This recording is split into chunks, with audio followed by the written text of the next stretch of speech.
Hey guys, what's up? So in this quick video, I'm going to show you how you can get this date and time filter on Instagram. So this is the filter. To get this effect, what you have to do? Okay, make sure you are in Reels. Then look for this icon. This is the effect button.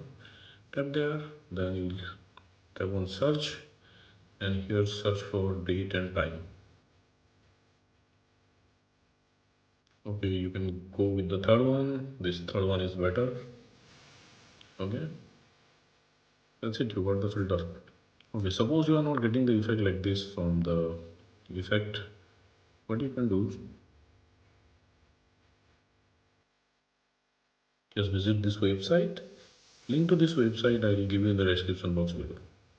So here in this website you will see the effect icon. Just tap there.